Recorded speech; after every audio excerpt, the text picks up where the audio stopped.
Bonjour à tous et à toutes. Je suis heureuse de vous accueillir dans ce temple afin que nous ayons le cœur tourné vers notre Seigneur. Le psaume 54, verset 2 nous dit « Ô Dieu, écoute ma prière, prête l'oreille aux paroles de ma bouche. » Le psaume 5, les versets 2 et 3 nous disent « Ô mon Dieu, sois attentif à mes cris, mon roi et mon Dieu, c'est à toi que j'adresse ma prière. » Ces deux versets nous parlent de la prière. Mais qu'est-ce que la prière? Nous, les croyants, nous pensons que Dieu nous parle, entre en relation avec nous. Et la prière est le moyen que nous avons pour entrer en relation avec Dieu. Pour les croyants, prier, c'est s'adresser à Père qui désire entrer en relation avec ses enfants et les écouter. Prier, c'est aussi faire part de tous nos besoins, nos soucis, mais aussi notre reconnaissance. Je vous invite à prier. Seigneur, si nous sommes rassemblés ce dimanche, c'est par ta grâce. Seigneur, que jaillisse la source pour éveiller la prière, souffle sur notre prière pour féconder la foi. Que ton esprit descende sur nous, ouvre notre cœur et nos oreilles à la voix. Rends-nous silencieux des bruits qui nous entourent. Amen.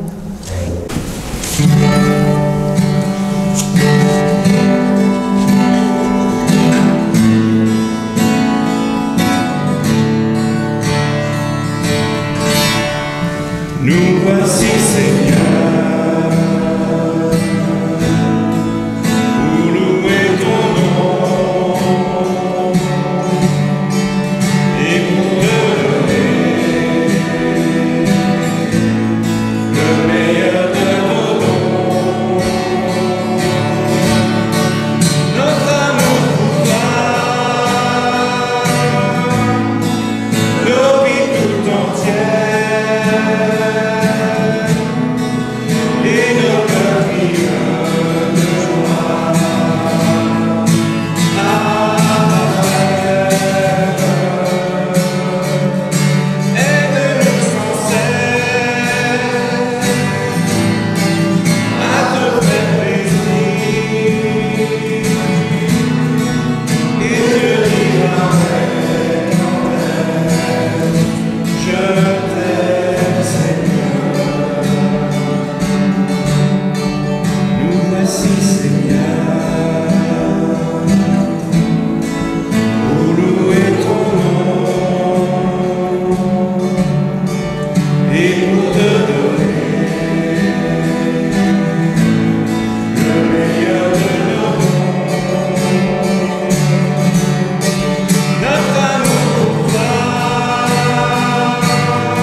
Je crois en un seul Dieu, notre Père, le Créateur. Je crois qu'il fait le monde pour le bonheur et pour la vie. Je crois qu'il a reçu pour chacun de nous des projets de vie et de joie. Je crois que Dieu nous appelle à nous rassembler pour célébrer sa présence. Je crois que Dieu donne à chacun et à chacune d'entre nous la mission de construire un monde plus beau, plus juste, plus fraternel et plus vivant. Je crois que sous l'action de son esprit, tout homme peut recevoir l'évangile de Jésus-Christ comme parole de Dieu qui console et libère, qui insuffle la joie et ardeur et permet de se tourner vers autrui. Je vous invite à chanter « Oh, j'ai besoin de toi ». Ce cantique est une véritable prière cœur à cœur avec Dieu, donc lequel nous lui annonçons que si nous sommes venus dans ce temple, c'est pour lui donner le meilleur de nous-mêmes et tout notre amour.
pour faire connaître nos besoins, pour trouver du réconfort, pour trouver de l'espoir, pour se sentir écouté. Comme dans toute relation, prier, c'est aussi prendre le temps d'écouter ce que Dieu nous dit, prendre le temps de voir comment Dieu agit dans nos vies.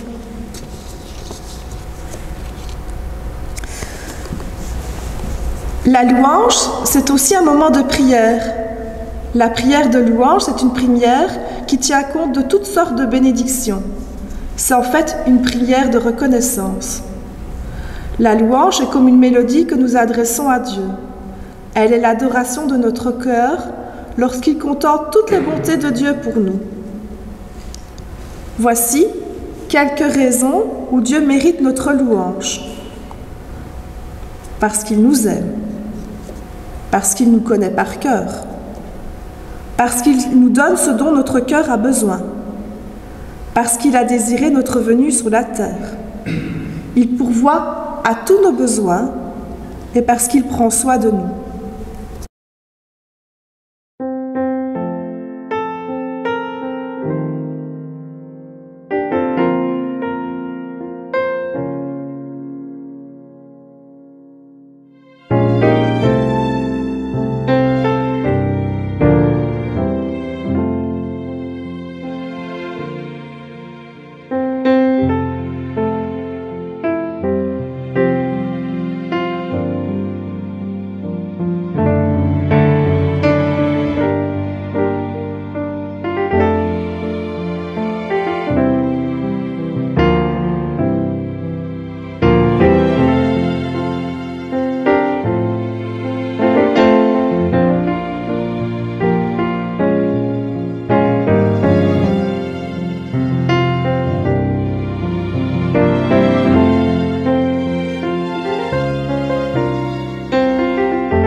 Bien voilà, nous arrivons au moment de la parole, de la méditation en tout cas, de la parole.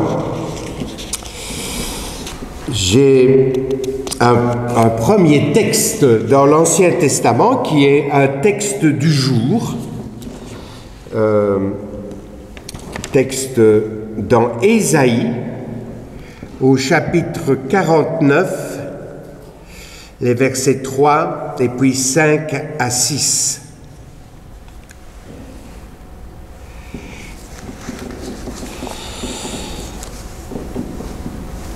Le Seigneur m'a dit, « Tu es mon serviteur, Israël. En toi, je manifesterai ma splendeur. » Maintenant, le Seigneur parle, lui qui m'a façonné dès le sein de ma mère, pour que je sois son serviteur, que je lui ramène Jacob, que je lui rassemble Israël. Oui, j'ai de la valeur aux yeux du Seigneur. C'est mon Dieu, il est ma force. Et il dit, c'est trop peu que tu sois mon serviteur pour relever les tribus de Jacob, ramener les rescapés d'Israël. Je fais de toi la lumière des nations pour que son salut parvienne jusqu'aux extrémités de la terre. Un second texte, toujours dans Ésaïe, à partir de ce premier texte qui affirme L'attachement du Seigneur à chacun, à chacune de nous, qui affirme combien nous avons de valeur aux yeux du Seigneur. Un texte qui va dans le même sens, quelques chapitres plus loin, en Ésaïe 54, à partir du verset 1. « Jérusalem, toi stérile, qui n'avais plus d'enfants, pousse des cris de joie. Toi qui ne mettais plus de fils au monde, éclate en cris de joie et d'enthousiasme. Car le Seigneur te dit, toi la femme abandonnée, tu auras plus d'enfants qu'une femme ayant son mari. Agrandis la tente où tu vis, tends des toiles supplémentaires, ne regarde pas la dépense, allonge les cordages de ta tente, consolide ses piquets, car tu vas t'agrandir de tous côtés. Tes descendants prendront possession des territoires voisins et tes villes désertées seront à nouveau repeuplées. Tu ne seras plus humilié, n'aie donc pas peur, tu ne seras plus déshonoré, ne te sens plus honteuse, tu oublieras l'humiliation que tu ressentais dans ta jeunesse, tu ne penseras plus au déshonneur que tu éprouvais quand tu étais veuve, car tu as pour époux celui qui t'a créé, celui qui a pour nom le Seigneur de l'univers. C'est le Dieu saint d'Israël qui te libère, celui-là même qu'on nomme le Dieu de toute la terre. Et puis pour rejoindre le texte du Nouveau Testament que nous allons lire dans quelques instants, encore quelques versets toujours en Ésaïe, 2 chapitres plus loin, au chapitre 56 à partir du verset 3. Il ne faut donc pas que l'étranger qui s'est attaché au Seigneur aille s'imaginer « Le Seigneur m'exclut sûrement à l'écart de son peuple ». L'eunuque ne doit pas non plus se dire « Je ne suis qu'un arbre sec ». Car voici ce que le Seigneur déclare, « Si un eunuque même observe mes sabbats, s'il choisit de faire ce qui est agréable, s'il demeure fermement attaché à mon alliance, alors je lui réserverai sur les murs de ma maison même un emplacement pour son nom. Ce sera mieux pour lui que des fils et des filles.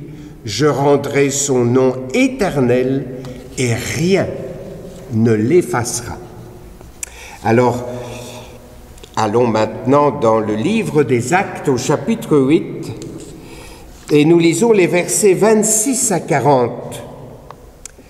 Acte 8, 26 à 40, c'est la rencontre justement du diacre Philippe avec un eunuque, justement, qui cherchait à comprendre ce qu'il lisait dans Isaïe. L'ange du Seigneur s'adressa à Philippe. « Tu vas aller vers le midi, lui dit-il, sur la route qui descend de Jérusalem à Gaza. Elle est déserte. » Et Philippe partit sans tarder. Or, un eunuque éthiopien, haut fonctionnaire de Candace, la reine d'Éthiopie, et administrateur général de son trésor, qui était allé à Jérusalem en pèlerinage, retourné chez lui, assis dans son char, il lisait le prophète Isaïe. L'Esprit dit à Philippe, « Avance et rejoins ce char. » Philippe y courut, entendit l'eunuque qui lisait le prophète Isaïe. Et il lui dit, « Comprends-tu vraiment ce que tu lis ?» « Et comment le pourrais-je, répondit-il, si je n'ai pas de guide ?» Et il invita Philippe à monter s'asseoir près de lui. Et voici le passage de l'Écriture qu'il lisait, c'était dans Ésaïe 53. comme une brebis que l'on conduit pour égorger, comme un agneau muet devant celui qui le tond. C'est ainsi qu'il n'ouvre pas la bouche. Dans son abaissement, il a été privé de son droit. Sa génération, qui la racontera? Car elle est enlevée de la terre, sa vie. S'adressant à Philippe, l'eunuque lui dit: mais je t'en prie, de qui le prophète parle-t-il ainsi? De lui-même ou de quelqu'un d'autre? Philippe ouvrit la bouche et, partant de ce texte, il lui annonça la bonne nouvelle de Jésus. Poursuivant leur chemin, ils tombèrent sur un point d'eau et l'eunuque dit: voici de l'eau, qu'est-ce qui m'empêche que je reçoive le baptême? Alors, il donna l'ordre de s'arrêter. Tous les deux descendirent dans l'eau, Philippe et l'eunuque, et Philippe le baptisa. Quand ils furent sortis de l'eau, l'Esprit du Seigneur emporta Philippe, et l'eunuque ne le vit plus. Mais il poursuivit son chemin dans la joie. Quant à Philippe, il se retrouva à Azotos, et il annonçait la bonne nouvelle dans toutes les villes où il passait jusqu'à son arrivée à Césarée.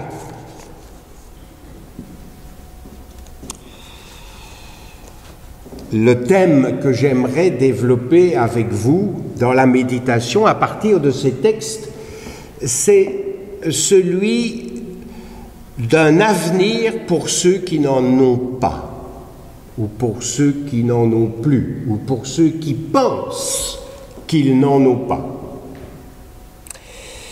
Tout d'abord, voici deux personnages. Si nous prenons d'abord la dernière lecture, parce que les autres lectures vont simplement éclairer cette lecture du livre des Actes au chapitre 8. C'est tout d'abord une rencontre tout à fait improbable sur une route déserte entre un haut fonctionnaire étranger, intendant des trésors de la reine d'Éthiopie, et un diacre évangéliste, Philippe,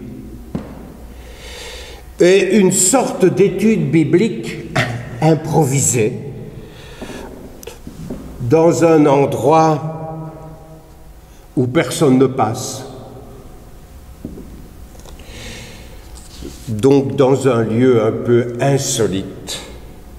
Deux hommes assis côte à côte, Bible en main, ou plutôt parchemin en main. Ils n'ont pas bien sûr toute la Bible.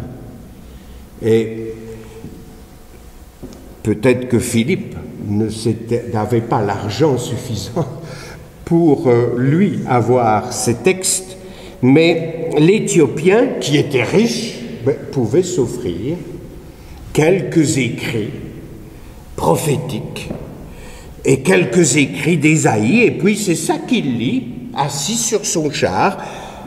Il vient de quitter Jérusalem, où il a été en pèlerinage, car c'est un craignant Dieu, c'est un prosélyte, il est attiré par le judaïsme, et donc il revient d'un pèlerinage et il retourne en Éthiopie.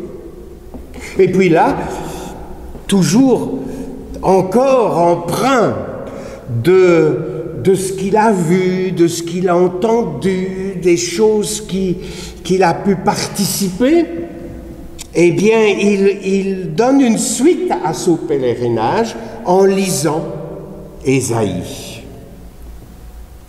Un vrai chercheur de Dieu, cet Éthiopien. Il ne s'est pas arrêté de chercher, il continue. Lui, il vient en tout cas de parcourir un bon millier de kilomètres et il s'en retourne, sympathisant du judaïsme, un homme en recherche, un homme que si le statut social a rendu puissant, en réalité dans sa vie, il y a une souffrance énorme. Il ne peut pas avoir de descendants. Il n'a pas d'avenir. Il est riche, il a tout ce dont il a besoin, il est célèbre, mais ça s'arrête là. Il est attiré par le Dieu d'Israël, c'est pourquoi il est là.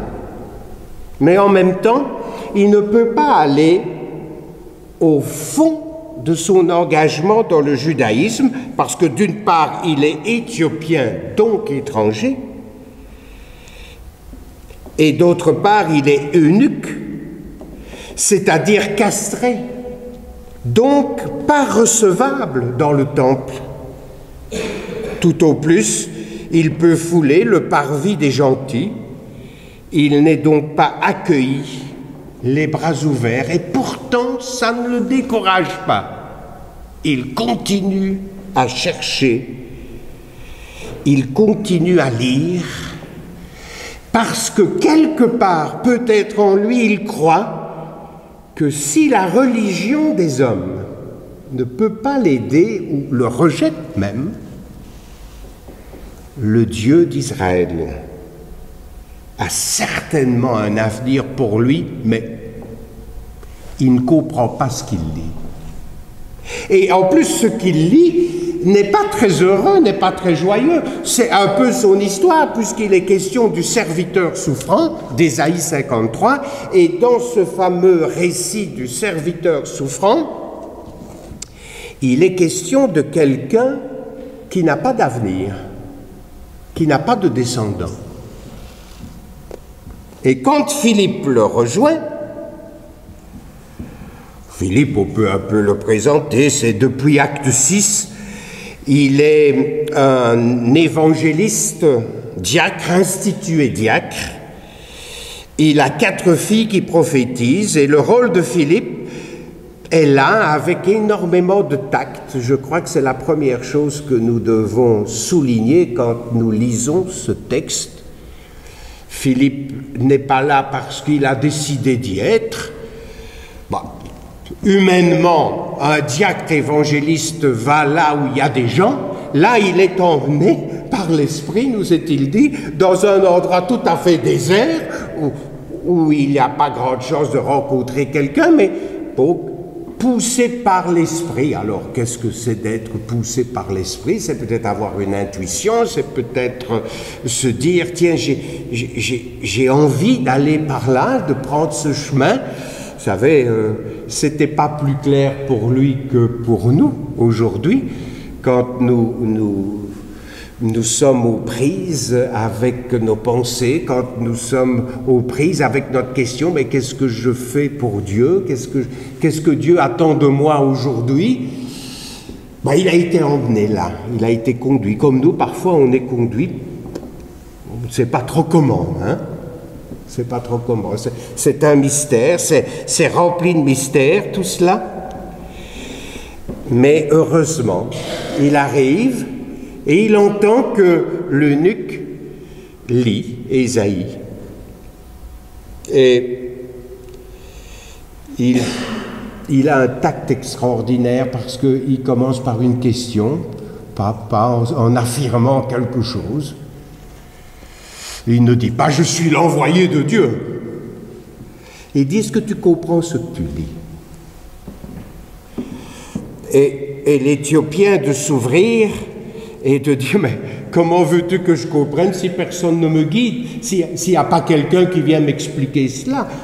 Et puis, il a quand même dans la tête, cet Éthiopien, de dire à Philippe « mais de qui parle-t-il » ? De qui parle-t-on dans ce texte? Est-ce qu'il parle de lui ou de quelqu'un d'autre? Et puisqu'il lit justement tout ce qui concerne, dans cette partie d'Ésaïe 53, tout ce qui concerne celui qui n'a pas d'avenir, celui dont la descendance est cassée, quelque part derrière sa question, il dit à Philippe, est-ce que par hasard il parlerait de moi?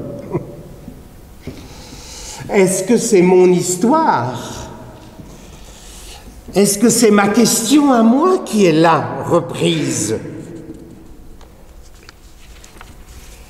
Tout cela nous montre que la Bible ne suffit pas. Oh, nous, protestants, on a l'habitude de dire « Oh, la Bible, tout est dedans. Hein? Tout est dans la Bible. Il n'y a qu'à la distribuer. » Et puis les gens vont s'émerveiller en lisant la Bible. Mais pas nécessairement. La Bible a été écrite dans un contexte, elle a été écrite dans une histoire. Et dans cette histoire, je peux me retrouver ici et là. Ça peut me parler. Un mot, un verset peut me parler, mais il y a beaucoup de choses qui sont bizarres dans la Bible. Il y a beaucoup de choses qui sont difficiles parce que elle fait partie d'une autre histoire d'il y a des siècles. Elle dit des choses qui ne me concernent pas nécessairement dans une première lecture. Et il l'a bien ressenti, cet eunuque, puisqu'il dit si personne ne me guide, je ne peux pas. Cette histoire me raconte que les hommes ou les femmes peuvent m'être donnés pour m'aider à cheminer avec mes questions et ma foi. Je peux moi aussi être ce compagnon pour quelqu'un. Et je crois cette histoire de cet homme rejoint par Philippe dans un endroit désert où personne ne passe, doit nous mettre en alerte sur notre rôle, sur notre vocation de croyants, et doit nous mettre en éveil. Des gens nous sont donnés. Nous croisons des gens, nous vivons avec des gens, nous croisons parfois des mêmes personnes à longueur de journée, si ce sont des collègues, si ce sont des voisins, si ce sont des amis, que sais-je. Et tout à coup, quelque chose peut nous être donné. Pas tous les jours.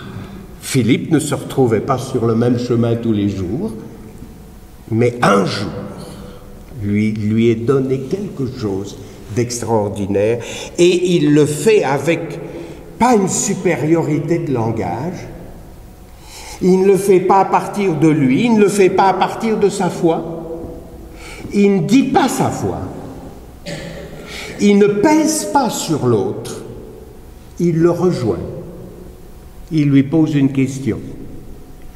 Et ce n'est que quand l'Éthiopien lui dit « Ben viens, monte, assieds-toi », qu'il le fait. Donc il ne s'impose pas. Il reste paisible, tranquille, il attend qu'on l'invite. Parce que l'Évangile a ce respect pour les uns et les autres, le respect de la vie de chacun et de chacune. L'Évangile n'est pas là pour être imposé ni par la force, ni par une proclamation intempestive à tout rompre. L'Évangile est fait pour pénétrer dans la vie des uns et des autres calmement, paisiblement, et à partir d'un besoin, qui n'est pas le besoin de Philippe, qui est le besoin de l'eunuque. L'eunuque, comme je le disais, est quelqu'un qui cherche Dieu et qui se dit, ben, le Dieu d'Israël, c'est sûrement lui. Mais voilà, la religion est ainsi faite qu'il n'est pas bien reçu au temple, parce qu'il est étranger et parce qu'il est eunuque. Et dans la loi de Moïse même, on dit que ceux qui ont les testicules écrasés ou coupés ne sont pas admis dans l'Assemblée de Dieu. Il y a quelque chose qui lui pèse, il y a quelque chose qui l'arrête. Et je pense que dans toutes nos démarches de foi, et c'est à cela que l'Église doit être très attentive aujourd'hui, que le corps de Christ que nous sommes, que le chrétien que nous sommes, on doit être très attentif à ça. C'est que partout autour de nous, en chaque personne autour de nous, il y a de la recherche spirituelle. Qu'il se dise athée, qu'il se dise ceci ou cela, ça c'est ce qu'on dit, c'est l'étiquette qu'on se met. Mais à l'intérieur, au plus profond, il y a une recherche. Dans tout être humain, il y a une recherche et une attirance vers ce Dieu. Et voilà, les hommes, nous en tête, nous avons défini les choses. Nous avons défini ce que devait être Dieu, pour les uns et pour les autres. Et d'autres, bien souvent, notre accompagnement, c'est un accompagnement de catéchiste. Dieu est ceci, Dieu est cela, Dieu n'aime pas ceci, Dieu aime cela. Ce n'est pas la volonté de Dieu, c'est la volonté de Dieu, etc. Et on alourdit les choses. Si Philippe était resté à la loi de Moïse, il ne montait même pas dans le char. Hein? Il ne montait même pas dans le char, puisque c'est un étranger et c'est un eunuque. Il n'est pas admis. Cependant, après avoir lu Ésaïe 53, il y a ce fameux chapitre 56. Quelques écritures plus loin qui disent, si tu es étranger, tu te dis, mais c'est pas pour moi. Dieu ne m'accueillera pas. Et si tu es eunuque, tu te dis aussi la même chose.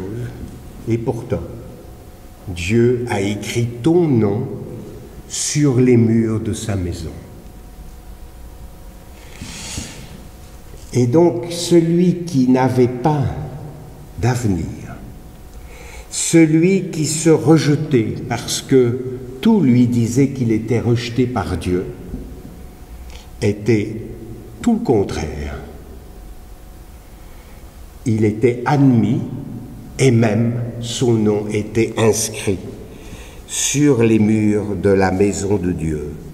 Et cela déjà dans l'Ancien Testament. On n'attend pas Jésus. C'est là. C'est le message des prophètes. Et vous savez, dans l'Ancien Testament, il y a les prêtres, il y a la lignée des prêtres qui disent, qui dictent. Et puis, il y a le message libérateur des prophètes. Message décapant des prophètes. Et c'est deux lignes différentes, deux veines différentes. Le prêtre qui cadre, le prêtre qui donne les instructions pour qu'on loue Dieu d'une certaine manière, qu'on ait telle et telle et telle attitude. Et puis il y a le prophète qui dit, vous pouvez m'offrir sacrifice après sacrifice, c'est votre cœur qui compte. C'est à partir de votre cœur. C'est à partir de vous-même, c'est à partir de ce que vous êtes que Dieu vous aime. Qu'avez-vous fait du pauvre? Qu'avez-vous fait de celui qui est différent? Qu'avez-vous fait de celui qui n'est pas comme vous? Le prêtre, il cadre, le prophète, il casse le cadre. Et Jésus est dans la lignée, pas des prêtres. Jésus est un rabbi dans la lignée des prophètes. C'est-à-dire, il a une parole libératrice. C'est pour ça qu'il va aller vers les gens qualifiés de mauvaise vie. Il va manger avec eux, c'est interdit. Il va aller vers la syrophénicienne, l'étrangère. Il va casser les cadres. Et je pense que l'Église aujourd'hui, le croyant que nous sommes aujourd'hui, est appelé principalement aujourd'hui, dans une société où la culture est tout à fait autre qu'il y a encore 20 ans, 30 ans, et où l'Église même n'a plus la cote. Parce que les gens nous croient dans des cadres. Et les gens ne veulent pas cela. Ils cherchent autre chose. Ce sont des chercheurs de Dieu, mais avec des intuitions. Et nous, on viendrait encore avec un cadre. Hein? Vous voyez, ce serait vraiment tuer la personne. Mais pourtant, tu es comme ça, et pourtant, tu es comme ça. Et dans la Bible, c'est comme ça. Et ça, c'est pas possible. Eh bien, Philippe, le petit diacre évangéliste, a déjà cette intuition extraordinaire de dire tout d'abord, je ne m'invite pas chez toi, je ne te force pas la main, tu m'invites, tu me poses une question, j'y réponds. Et puis tout de suite après, je ne sais pas si vous avez remarqué, bon, il lui parle sur... On n'a pas la conversation, donc il lui parle certainement du baptême.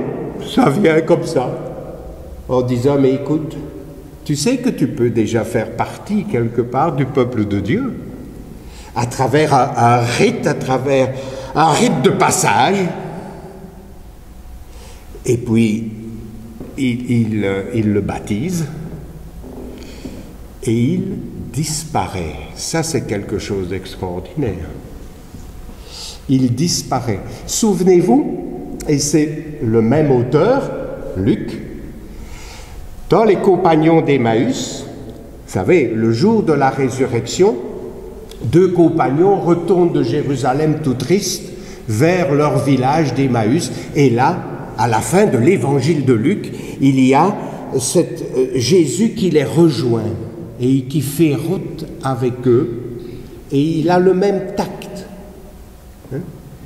Ces deux, il y a Cléopas, mais il n'y a pas le nom de l'autre, 2 disciples qui retournent chez eux tout tristes, aigres, parce qu'ils ont vu la crucifixion, et ils se sont dit, c'est dommage, on croyait que c'était lui le Messie, qui allait délivrer Israël de ses ennemis, et voilà, nos prêtres l'ont tué. Et ils sont tout tristes, ils sont rejoints par Jésus, et on a exactement le même schéma. Jésus pose des questions. Puis il leur explique l'Écriture, comme ici. Et puis au lieu du baptême, c'est le moment de scène. Hein? Lorsqu'ils sont invités, ils invitent Jésus chez eux, puisqu'ils arrivent dans le village d'Emmaüs, et ils arrivent près de leur maison, et Jésus, nous dit le texte, fait mine de continuer, de poursuivre son chemin. Mais il le rattrape en disant, non, non, reste avec nous. Reste avec nous, il partage. Et au lieu que ce soit le baptême, c'est la scène. Et puis, dès que c'est terminé, hop, Jésus disparaît, comme Philippe. Hein? C'est le même schéma, exactement le même schéma, parce que certainement les mêmes plumes derrière, on ne va pas dire que c'est Luc, absolument Luc qui a tout écrit, etc. Ça c'est autre chose, on va laisser ça aux exégètes, aux théologiens, mais c'est le même schéma. À partir du moment où la personne ou les personnes sont mises en contact avec Dieu, sont libérées du carcan et du cadre, et Philippe et Jésus disparaissent. On laisse libre. On laisse la personne grandir, on laisse la personne cheminer, on la laisse voyager dans sa vie, mais il est libéré. Libéré de ce poids, libéré de cette... de ce qui l'empêchait de croire en son avenir, de croire qu'il est aimé, de croire que, voilà, Dieu est pour lui. Bien sûr, notre Dieu, il est pour tous. C'est un Dieu universel. Il n'est pas que le Dieu des chrétiens. Il n'est pas que le Dieu d'Israël. Il est le Dieu de l'univers. Et cela doit nous donner beaucoup de courage, cela doit nous donner beaucoup d'espérance pour tous ceux qui sont autour de nous et nous-mêmes aussi. Ainsi, j'en arrive à ma conclusion. Si je crois en un Dieu vivant, je veux aussi m'attendre à ce que la grande régie divine qui a envoyé Philippe, qui a envoyé Jésus, qui a envoyé Ésaïe et tous les prophètes et tous les patriarches, je dois croire que cette action de Dieu est aussi pour moi, pour chacun de nous, et même pour ceux qui ont une vie que nous jugeons pas du tout conforme à ce que Dieu veut. Je crois qu'il n'y a aucune expérience humaine, aucun sentiment de détresse, aucune vallée de l'ombre de la mort, aucun chemin escarpé ou douloureux qui ne trouve son écho dans un récit biblique. Non pas pour peser sur moi et pour m'empêcher de respirer, mais au contraire pour dire, mais c'est aussi pour toi. Tu n'es pas exclu. Et même si tu crois que tu es exclu, sache que sur le mur dans la maison de Dieu, ton nom est écrit pour toujours. Ton nom est écrit pour toujours. Peut-être me faut-il ainsi relire ma vie, relire surtout nos Bibles, pour y trouver pour demain, au moment le plus imprévisible, la parole qui va me guérir, la parole qui va me ressusciter, me relever, me mettre en marche avec la même joie que celle de l'Éthiopien, avec la même joie de la liberté. Et Dieu, à ce moment-là, se retire et il nous laisse aller notre chemin. Il nous laisse trouver notre chemin. Il ne fait pas tout. Il met en nous cet esprit d'amour et de liberté, et puis il nous dit, tu es maintenant acteur de ta vie. C'est à toi d'y aller. Amen. Voilà, Nicolas dit merci à Georges, mais je voulais aussi le remercier. Et voilà, t'es le bienvenu, tu reviens quand tu veux. Merci. Nous allons passer à la bénédiction finale et je vous invite à vous lever.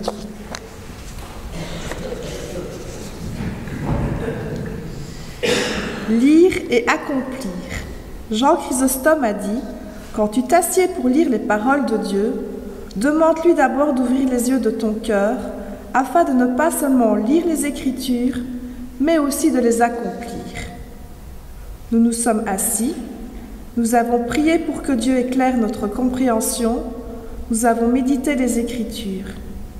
Il nous reste encore un bout de chemin à parcourir, vivre ce que nous avons compris de l'Évangile. Dieu ouvre les yeux de notre cœur et nous donne d'accomplir les Écritures. Que sa lumière soit le phare de notre chemin, que sa parole soit le sel de notre semaine, que sa grâce soit l'espérance de nos lendemains, que son esprit nous inonde comme l'eau des fontaines.